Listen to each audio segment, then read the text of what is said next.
ثقلتك أمك يا عمر. بسم الله الرحمن الرحیم.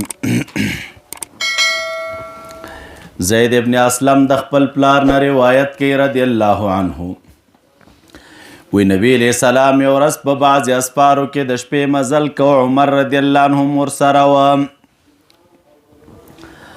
روایت د عبدالله ابن مسعود رضی الله عنه کې راځي چې دا سفر د حدیبیې و. عمر رضی الله تعالی عنہ د څه شي په باره کې نبی علیہ السلام نه پوښتنه وکړله، محبوب جواب ورنه کو. ولې؟ ځکه عادت شریفه خو دا نه و چې چاته جواب ورنه کړي، سمدس به جواب ورکو. په دې موقع باندې جواب ولې ورنه کړ؟ اشتغاله بالوحی، سلسله د راتلو د چا شروع وه او محبوب په هغې کې مشغول و. نو په دې دوران کې چې دی ثم ساله، بیا یې ترنه سوال وکړه، جواب یې ورنه کړه. ثم ساله، بیا یې سوال وکړه، فلم یجبه، جواب یې ورنه کړه. وقال عمر بن الخطاب رضی الله عنه، عمر رضی الله تعالی عنه ورته وویلې ثقلتک امک یا عمر، ځان سره وویلې چې مور دې بوره شه عمره. نظر تا رسول الله صلی الله علیه وسلم ځان سره مخاطبه کوي. نظر تا معنی الححت علیه، راجعته، اتیته بما یکره من سؤالک. درې کرت دې محبوب نه پوښتنه وکړله او دا سوال دې تکرار کړ. کل ذالک و هر کل ذالک لا یجیبک، هر ځل محبوب درته جواب نه درکو. عمر رضی الله تعالی عنه وی نو دا خپله اوښه مې وخوځوله، د مسلمانانو مخې ته لاړم، د محبوب نه میزان بیل کا،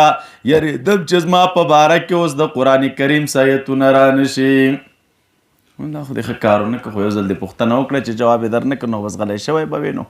دا تکرار دې ولې کو؟ فما نشبت صارخا یصرخو، مبارک فرمای ما درنګ نو تیر کړی، ګورم چې آواز کوونکی آواز کوي او ما ته چغې وهي. قال فقلت لقد خشيت ان يكون قد نزل في قرآننا، ما ویل چې دغه دی وحي راغله زما په باره کې، د دې چې دا کار د ښه نه دی کړی. وی محبوب ته راغلم، سلام مې پې واچو، نو راته وی لقد انزلت علی اللیل سورتنا، نن شپه په ما یو صورت نازل شوی چې دا ما ته ډیر خوښ دی د هغې نه، مما طلعت الشمس، او بیا یې دا ولوسته چې انا فتحنا لک فتحا مبینا، موږ تا ته فتح مبینه درکو. نو یا فتح د مکې وه او چا ویلي دي چې دا فتح د چا وه؟ دغه صلح د حدیبیې وه. وبه قال حدثنا عبد الله بن محمد قال حدثنا سفيان وسمعت الزهري حين حدث هذا الحديث حدثت بعده وثبتني معمر عن عروة بن زبير عن المسور بن مخرمة ومروان بن الحكم يزيد أحدهما على صاحبه قال خرج النبي صلى الله عليه وسلم عام الحديبية في بضع عشرة مئة من أصحابه فلما أتى ذا الحليفة. وی محبوب وتلی د حدیبیې په کال باندې څه د پاسه فی بضع عشرة مئة من اصحابه، څومره اندازه نو مخکې مو ویلې وه. کله چې ذوالحلیفې ته راغې نو قلد الهدی، قربانۍ د هغې نښه داره کړلې وه، اشعره واحرم منها بعمره، د هغې ځای نه احرام د عمرې وتړه. وبعث عینا له من خزاعه، یو جاسوس و دوی لره چې د خزاعه قبیلې نه و، هغې ولېږوی ته لاړ شه معلومات کوه. او نبی علیہ السلام لاړ تر دې حتی اذا کان بغدیر الاشتات، غدیر الاشتات علاقې ته ورسېد. نو په دې وخت کې جاسوس ورته راغی،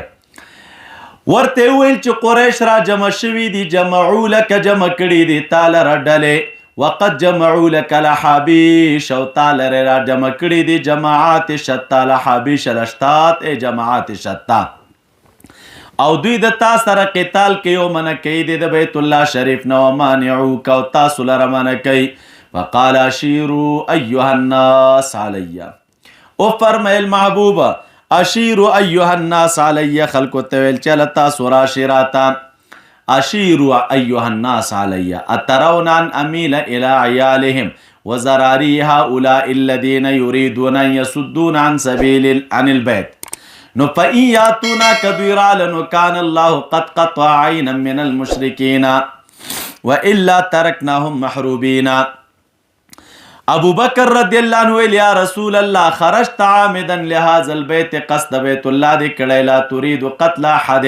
ولا حرب احد فتوجه له نو زه خپل کار ته متوجه شو زه د بیت الله شریف په لوره چا چې من کړو موږ دغې نه نو قتال به ورسره وکړو د دا خبره د محبوب دا خبر واورېدله نو فقال ویلې امدو على اسم الله زی د خدای په نوم مزل کوئ. وبه قال حدثنا إسحاق قال أخبرنا يعقوب قال حدثني ابن أخي ابن شهاب عن عمه أخبرني عروة بن زبير أنه سمع مروان بن الحكم والمسور بن مخرمة يخبران خبرا من خبر رسول الله صلى الله عليه وسلم في عمرة الحديبية فكان فيما أخبرني عروة عنهما أنه لما كتب رسول الله صلى الله عليه وسلم سهيل بن عمرو يوم الحديبية على قضية المدة وكان فيما اشترط سهيل بن عمرو أنه قال لا يأتيك منا أحد وإن كان على دينك إلا رددته إلينا وخليت بيننا وبينه وأبى سهيل أن يقاضي رسول الله صلى الله عليه وسلم إلا على ذلك فكره المؤمنون ذلك وامتعدوا. مسألة دا سوى مولي سيبانو فكان فيما أخبرني عروة عنهما لما كاتب كلام محبوب لكل وكرة سهيل بن عمر سرا د حدیبیې په ورځ على قضية المدة په قضیې د مودې معنی المصالحة في المدة المعینه په دې لیکل وکړه چې په دې موده معینه کې زموږ او ستاسو په منځ کې به مصالحه وي.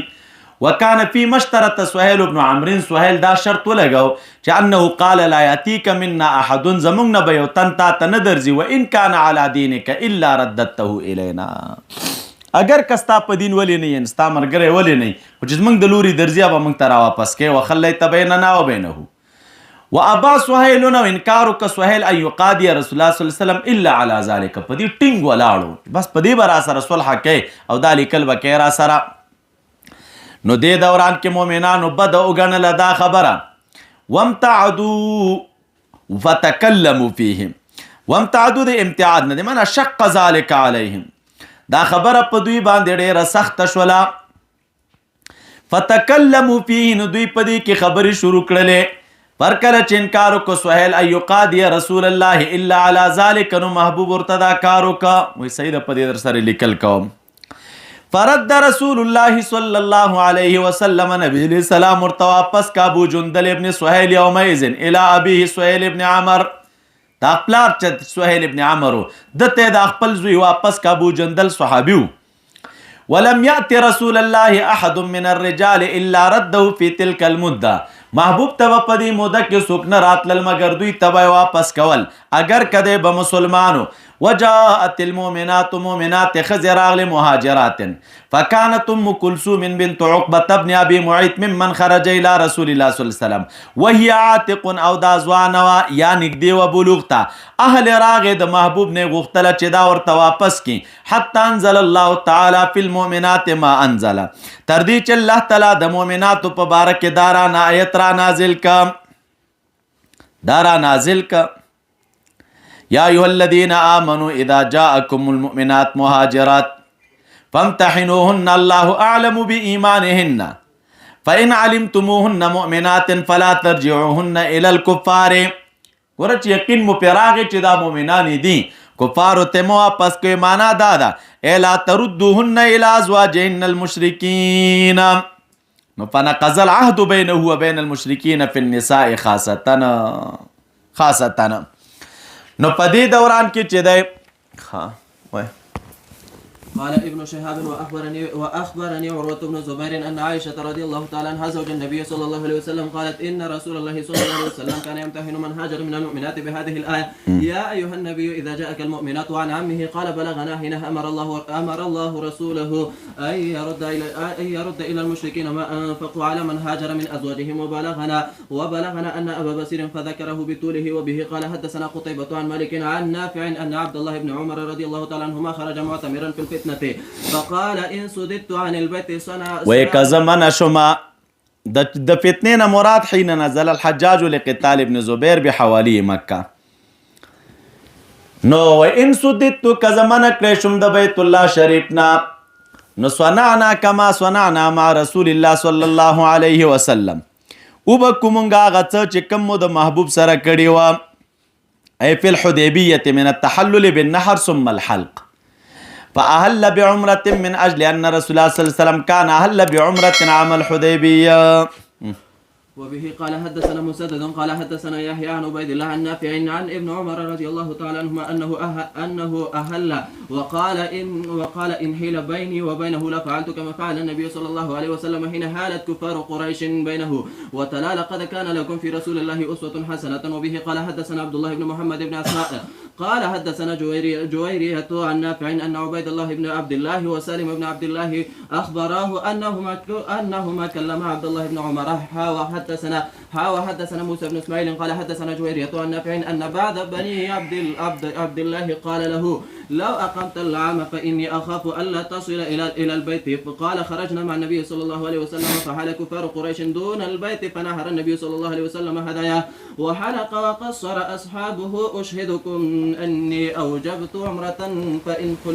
فان خلي بيني وبين البيت طفت وان حيل بيني وبين البيت صنعت كما صنع رسول الله صلى الله عليه وسلم فصار ساعة. ثم قال ما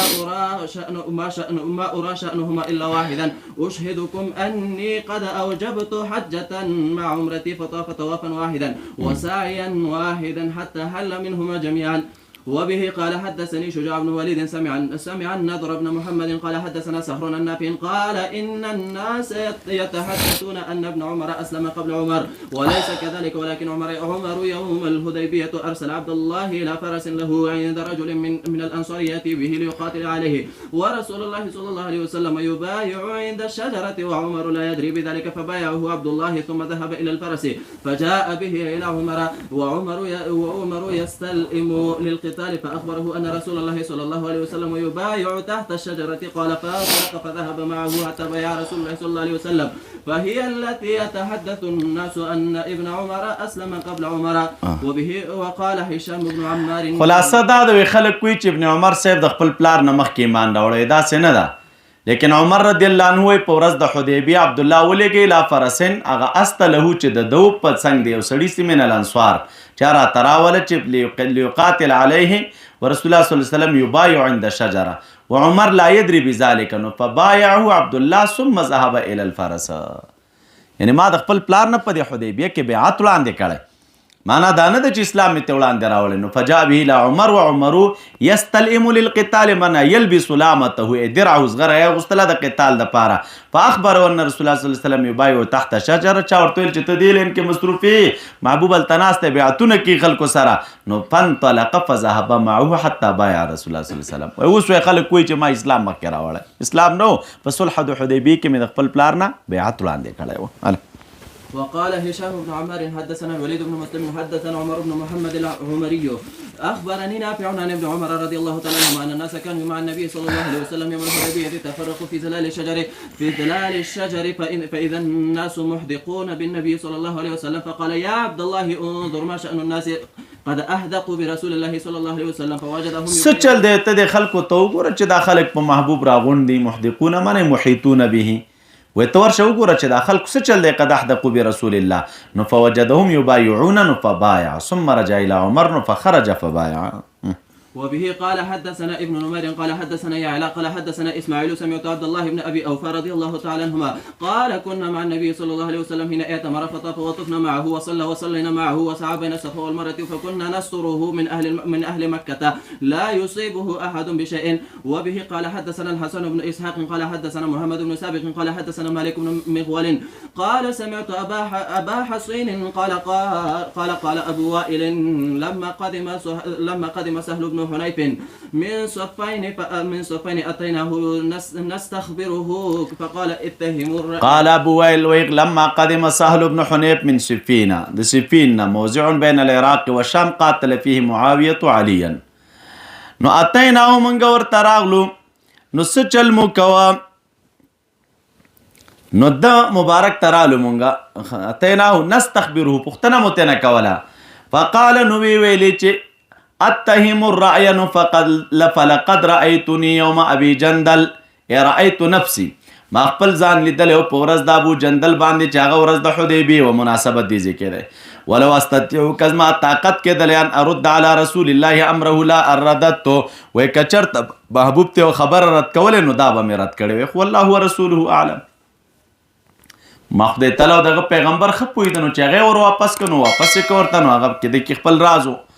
وما ودعنا سیافنا او نوی خی توریز منگا چه ده علی عواتقنا لامر یفزعنا مانا یشق علینا الا اسهلنا بنا مگر آسان چو پمونگ بانده الى امر نعرفه قبل هذا الامر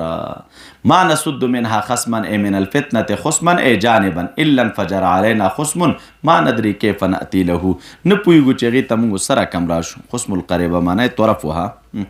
وبه قال حدثنا سليمان بن حرب قال حدثنا كما ينفجر الماء من نواحي القربة داسي. وبه قال حدثنا سليمان بن حرب قال حدثنا حماد بن زيد عن ايوب عن مجاهد عن ابن ابي ليلى عن كعب بن عجرة رضي الله تعالى عنه قال اتى علي النبي صلى الله عليه وسلم زمن الحديبية والقمل يتناثر على وجهه فقال ايذيك هوام راسك قلت نعم قال فاهلق وصم 3 ايام او اطعم 6 مساكين او انسك نسيكة. قال ايوب لا ادري باي هذا بدأ. وبه قال حدثني محمد بن هشام أبو عبد الله قال حدثنا هشيم عن أبي بشر عن مجاهد عن عبد الرحمن بن أبي ليلى عن كعب بن عجرة قال كنا مع رسول الله صلى الله عليه وسلم بالحديبية ونحن محرمون وقد حصرنا المشركون قال وكانت لي وفرة فجعلت الهوام تساقط على وجهي فمر بالنبي صلى الله عليه وسلم فقال أيؤذيك هوام رأسك قلت نعم قال وأنزلت هذه الآية فمن كان منكم مريضا أو به أذى من رأسه ففدية من صيام أو صدقة أو نسك. باب قسوة عكل وعرينة. وبه قال حدث عكل وعرينة. عكل قبيلة د بني تميم نوا او عرينة چې دا قبيلة و د قطوعانه وقيل من بجيلة. نو دا کسان محبوب تراغلل بار بار تاسو دا روایت اوریدلې او الته د مدینه منورې هوا په خو نه لګیدله محبوب الیګل نو بیا دوی شپونکې قتل کو د غینه بعد نبی علیہ السلام راونی ولا او به د غیبت لته واخستله.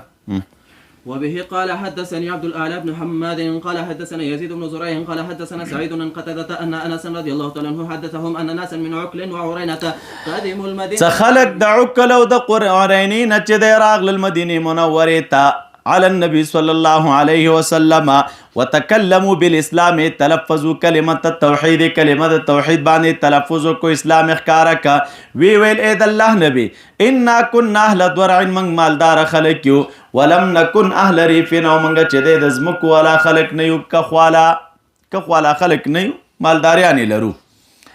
واستوخم المدينه لم يوافق هواؤها ابدانهما. هوا د مدینه منورې د بدنونو سره موافقه نشوله. نبی علیہ السلام ورته امر وکړه بزود وراعي په زود او په دې څارویو وراعي نو په وراعي سره چې نوم یې سارو امر یې وکړه دوی ته چې لاړ شي یخرجو فیه فیشربون اسکی تاسو اسکی من البانها او ابوالها. نو دوی لاړه چې ناحیه د حرې ته ورسېدل حرة المدینه معنا صح وسمنو نو جوړ شول چاق شول نو کفروا بعد اسلامهم کفر یو بعد اسلامهم او قتل کرائی د نبی علیہ السلام مستاق الزودا او هغه اوخی چې د ځان سره بوتل زود من الابل ما بین السلاسل العشره. دا خبره نبی علیہ السلام ته ورسېدله فبعثت طلب فی آثارهما طلب کوونکي د دوی شاته ولېږله نو امر یې وکړه په دوی باندې نو راغل فثمروا اعینهما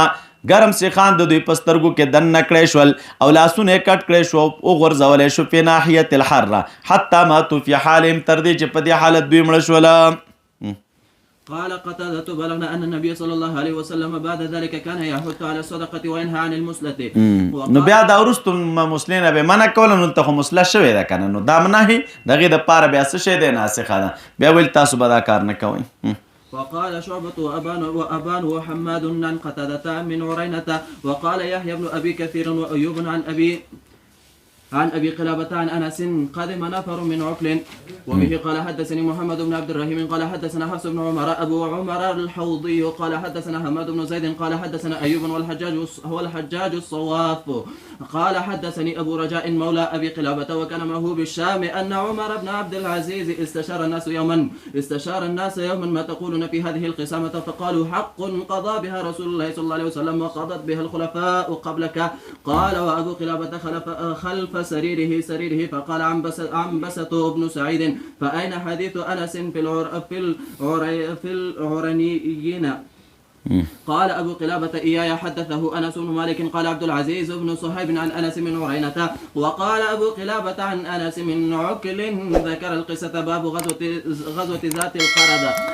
غزوة ذات القرد چې د مولوي صاحبانو نو دا یوه غزوه وه دې ته غزوة الغابه هم وایي غابه ځنګل ته ویلی کېږي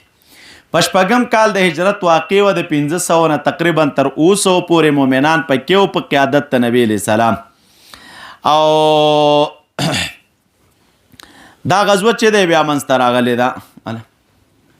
وبه قال حدثنا قتيبة بن سعيد قال حدثنا حاتم عن يزيد بن أبي عبيد قال سمعت سلمة بن الأكوع يقول خرجت قبل أن يؤذن بالأولى وكانت لقاه رسول الله صلى الله عليه وسلم ترعى بذي القرد. اصل کې سبب د غزوې دا و چې اغاره حمله د عيينة بن حسن الحذيفي الفزاري و في خيل غطفان على لقاه رسول الله صلى الله عليه وسلم. د غطفان قبیلې سواره ورسره په اوښو باندې حمله وکړه وکانه غلاما یدعى رباحا يرعى ظهرها یو غلام د رباح په نوم ابی دا به سره ولې او د دې سره سلمه ابن اکوع هم خرج بفرس لطلحه ينديه مع زهر فلقي سلمه ابن اکوع غلاما لعبد الرحمن بن عوف كان يرعى لقاحه فاخبره ان عيينة قد اغار على لقاح. نو چې کله په دې خبر شو نو محبوب اراده د وتلو وکړله. وهي الغزوه التي اغار دا غزوه چې د خلکو حمله کړې وه على لقاح النبي صلى الله عليه وسلم په لقاح د نبي السلام. وبه قال حدثنا لقاح جمع د لقحې د ناقه ذات لبن ته وکانه 20 لقحا تقریبا شل اوخې وخه بیا وی قبل خیبر بثلاثنا. وبه قال حدثنا قتيبة بن سعيد قال حدثنا حاتم عن يزيد بن أبي عبيد قال سمعت سلمة بن الأكوع يقول خرجت قبل أن يؤذن بالأولى وكانت لقاه رسول الله صلى الله عليه وسلم ترعى بذي القرد فقال فلقيني غلام لعبد الرحمن بن عوف وما سره د عبد الرحمن بن عوف غلام را مخامخ شنو فقال اخذت لقاح رسول الله راته وی ویلې چې د محبوب اوخې واخستلې شولې. قلت من اخذ چا واخستلې قال غطفان فصرخت 3 صرخات درې چغې مې وویلې یا صباحا دا هغه وینا ده چې مستغیث به کوله چې چا به چا نه مدد غوښته نو دا کړیکه به یې وهله. نو فاسمعت ما بین لملابتي المدینه ثم اندفعت على وجهي حتى ادركتهم وقد اخذوا يستقون من الماء نو فجعلت ارميهم شروع شم چې دوی مې وشتل بې نبلي په غشو باندې وكنت راميا واقول ما ویل انا ابن الاكوع اليوم يوم الرضوع زه چې دی یو څه شی یم ابن الاکوع یم اليوم نن ورځ چې دی ورځ د رضوع جمع د رضوع د معنا ایلیما یعنی ان رجلا كان يردع ابله وغنمه ولا يحلبها لئلا يسمع صوت الحلب نو فيطمع فيه الفقير ونحو معنا دا د اليوم يوم هلاك اللئام دا معنا ده نن ورځ دا هلاکت د رذیلو خلکو ده.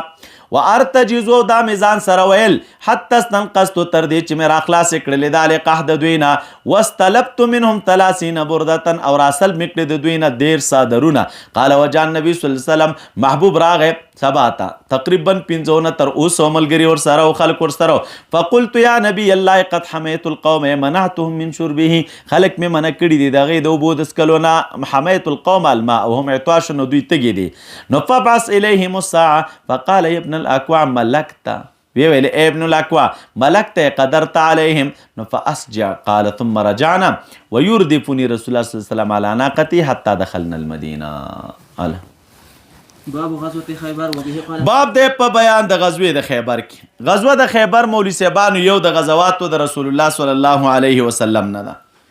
دا معرکه د جرت بین المسلمین او بین اليهود چې دا د مسلمانانو د يهودو ترمن چې دا پیښ شوی و په محرم کې په 9 کال د هجرت. امام واقدي وایي چې دا په سفر کې و او ربيع الاول من سنه 7 للهجره بعد العوده من صلح الحديبيه. دا تاسو ځان ته پیدا کیخه دا د امام واقدي چې کوم کتاب د فتوح الشام دا هر یو کتاب چې اوسو ګوري نو دغه د پاره یو تمایل ضرور دی یو فن ته چې د انسان میلان پیدا شي سیرت خپل تمایل لري ګوره سړی یو څه قصې وای ویلو نو سړی میلان پیدا شي او ذوق پیدا شي چې دا ضرور د چې د سیرت ټول کتابونه وګوره. نو تاسو دا فتوح الشام پیدا کې د شام غزوات اول ابتدا د ابوبکر صدیق رضی الله عنه د خلافت نه کړي چې د مبارک د خلافت نه کم غزوات منستراله او شام په څه طریقه فتح شان. نو تاسو کې نن سبا مطالعه اسانه دي کړئ هیڅ مشکل پکې نشته. تحقیقونه شته د لغاتو کتابونه شته بعضې شیان که درته پکې ناشنا ښکاره کېږي هلته یا لغاتو پوهېږي نه ورباندې نو لغتونو کتابونو ته ورکړئ موبایلو کې لغتونو کتابونه شته ګوګل شته دی سمدست تاسو یې هغې وخت سره مطالعه کې مو بندش نه راځي دا تاسو وګورئ یعنې تاسو په رب یقینو کې که 10 پاڼې مطالعه کوئ نو هغه 10 پاڼې مطالعه کولې تاسو دې ته نه پرېږدي چې تر څو مو کتاب خلاص کړی نه دومره ذوق پکې دی نو دا د ضروریاتو نه دي نو امام واقدي مو خبره واقدي پورې یاده شو نو دی مؤرخ دی نو دی وایي چې دا په سفره کې یا په ربیع الاول کې اووم کال د هجرت وروستو د راواپسۍ د نبي علیه السلام نه من صلح الحدیبیه څوک چې دی جمادی اولا یادوي وبه قال حدثنا عبد الله بن مسلمة عن مالك عن يحيى بن سعيد عن او څوک شل ورځې یادوي بعد 20 یوم من صلح الحدیبیه او تقریبا عدد د مسلمانانو په دغه وخت کې چې د 1800 یو زر معنی 800 مقاتل فقط لأن النبي صلى الله عليه وسلم محمد قرر أن يقاتل معه في هذه المعركة كل من كان في صلح الحديبية فقط وای چې څوک حدیبیه صلح کې را سره نو هغه به را سره وي هم الذين سوف يقسم عليهم الغنائم اما من زاد عليه فله ثواب الجهاد فقط وليس له غنائم او دا مغه وخت چې محبوب فرمایل تیرې جمعې خطبه کې مې درته ویلي چې لاعطین الرأی جنډه د جنګ به سبا هغه چاته ورکوم چې خدای تعالی ورسره محبت ساتي او خدای تعالی دغه سره محبت ساتي او د خدای تعالی سره محبت ساتي نو دا غزوه چې ده په مدینه د خیبر کې شوی او دا مدینه د خیبر هي مدینه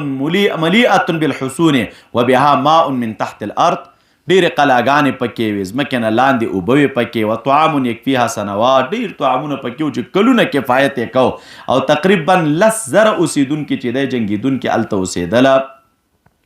وبها 10,000 مقاتل من اليهود منهم آلاف يجدون الرمية وكانت خيبر ممتلئة بالمال وكان اليهود يعملون بالربا مع جميع البلدان مقصود خواره خلق و داغي وقت نه يهوديان دا د سود معاملې به کولې د خارجو سره دنیا روپۍ چې دی دا راغونډې کړې وې او پیسې چې دی هغه راغونډې کړې وې وکان اليهود يعملون منها نو كانت خیبر هي وکر درس و نو دا دی وخت خیبر کې دا دنیا مالونه وغیره راغونډو نو رسول الله صلی الله علیه وسلم اراده د دې وکړه چې زو په دې باندې حمله کوو وبه قال حدثنا عبد الله بن مسلمة عن مالك عن يحيى بن سعيد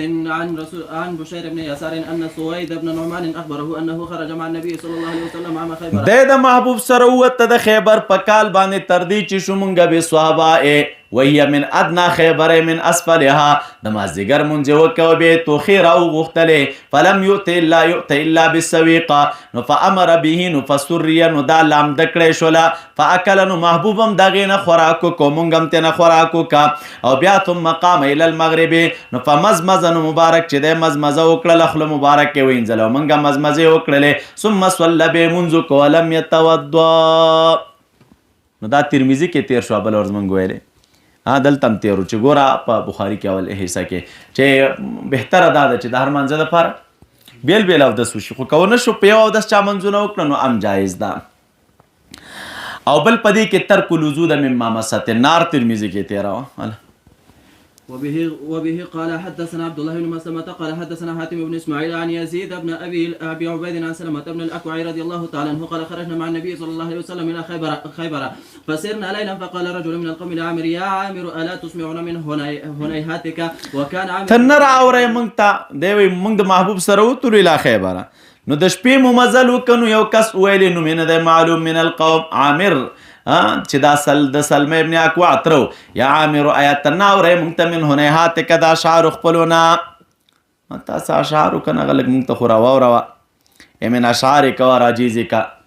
وكان عامر رجلا شاعرا فنزل نشرش يحدو بالقوم ما نادا چې دا قوم تیزوا یقول ځان سره ویلا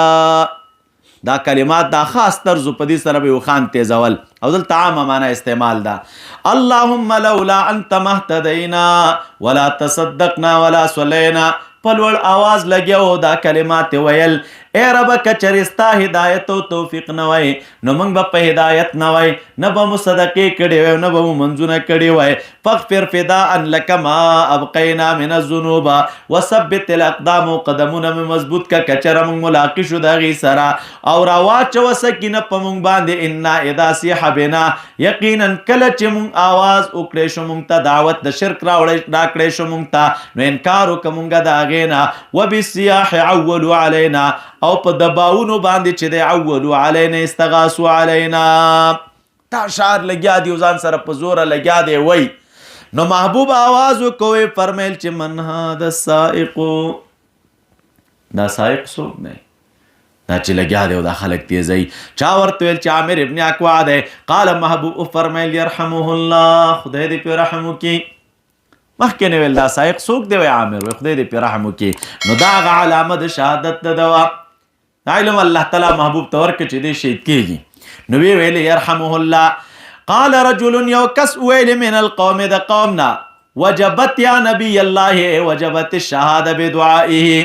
نو دا کس عمر رضی الله تعالی عنہ نو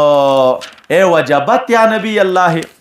بیا وی لولا امتعتنا به هل ابقيته لنا لنتمتع به ورته دعا دې ورته وکړه نو دعا په وجه باندې دې ورته شهادت واجب کړو تا دې موږ ته پرېښودولې نه چې موږ ته نه څه شی اخیستی وی ګټه مو اخیستې وی نه دا دعا د شهادت دې وکړه ورته لولا امتعتنا به هل ابقيته لنا څه شی ده لنتمتع به ولې دې موږ ته نه پرېښوده چې موږ د ده نه څه شی اخیستی وی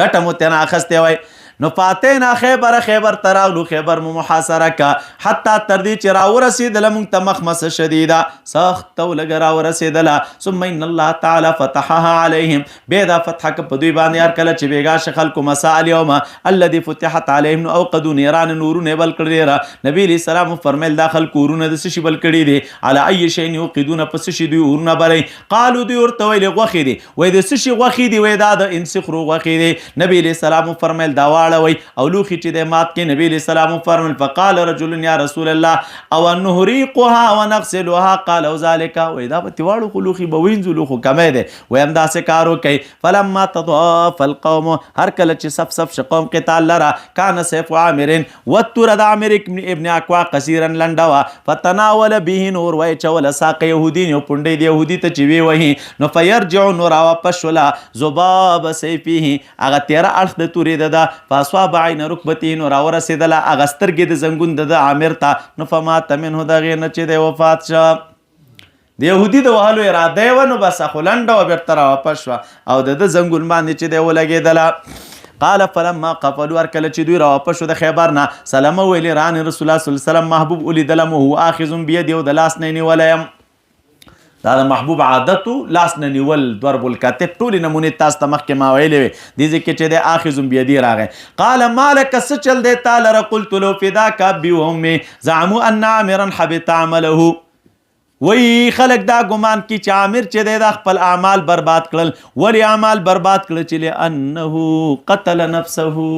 خپل توره باندې څه شی شو قتل شا خودکشي کړې ده قال النبي صلی الله علیه وسلم کذب من قاله وان له لاجرين یو د پاره خود اجر دی یو اجر د جهاد د جهاد د فطاعت او بل اجر د جهاد فی سبیل الله دی وجمع بین اسمعه او محبوب چې د خپل دوغو تراجمه کړي انه لجاهد مجاهدنا دا جاهدم دی او مجاهدم دی فی سبیل الله جاهد دی معنا مرتکب د مشقت دی مجاهد دی فی سبیل الله قل عربی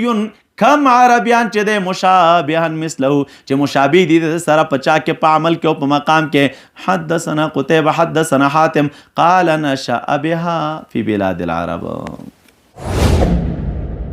د داسې نورو ښکلو ویډیوګانو لپاره زموږ د الجامع دارالاحناف کابل یوټیوب چینل سبسکرایب کړئ